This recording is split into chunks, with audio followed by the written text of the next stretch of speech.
We're into day 3 of the federal government shutdown, and the Senate held one last vote before the weekend to potentially reopen, but that failed. The next chance for senators to vote on this will be Monday. Are we seeing any movement on either side to get closer to ending the shutdown?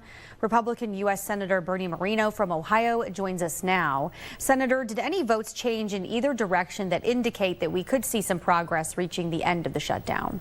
Well, we don't want it to go in the wrong direction, that's for sure, because look, virtually every Republican voted to keep the government open. Virtually every Republican has voted to reopen the government. We actually had 3 Democrats that joined us, but as you know, the rules of the Senate require us to have 5 more Democrats in order to make that happen.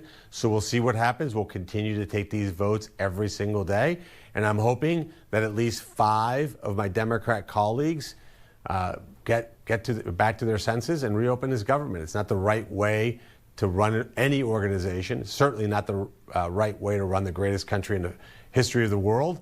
It sends our allies a very bad signal.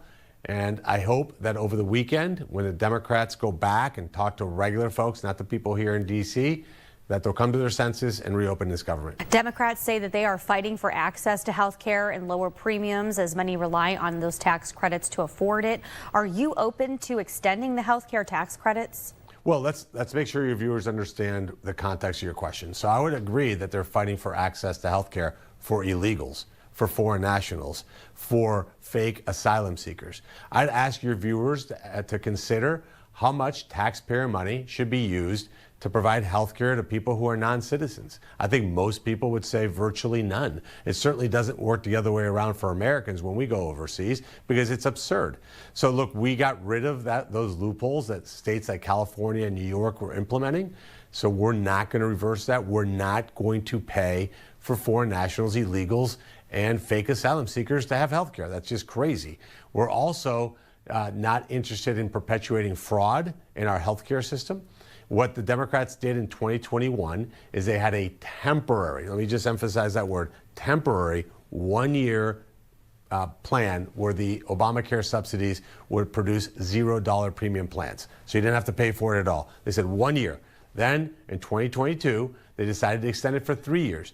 Joe Manchin, interestingly enough, said we can't extend this because we're seeing lots of fraud in the system. He caved, unfortunately. They extended it 3 years. They are trying to make these payments, which are riddled with fraud, because when you have people who aren't paying a premium and people are being automatically signed up, insurance companies are bilking the government for billions of dollars. Why would anybody, Republican or Democrat, be in favor of that? This morning, House Speaker Mike Johnson joined NBC's Today. He says the ball is in the Democrats' court. You're experienced at making deals in the car business. What do you think it will take to make a deal that will lead to reopening the government? I think we will do hand-to-hand combat, so to speak, with 5 Democrats, go talk to them. I think there's at least 5 of 44 that will come to their senses. If not, this could drag on a long, long time. And what that means is we're going to see some structural changes to the size of our federal government. I don't think that's what Democrats want. By the way, to be clear, what Republicans want is to reopen the government. And that's why virtually every Republican has voted to do that, plus 3 Democrats. We need 5 more. And one last question, because I know we're tight on time. When we last spoke to you about Insight Hospitals reopening in Trumbull County, you said you expected an announcement within weeks. Just last week, the Ohio Department of Health says that they found several significant issues during an inspection. What have you heard on any possible timeline for reopening? Yeah, we are on that every day. My office is in touch with Insight, with CMS, with ODH, virtually every single solitary day.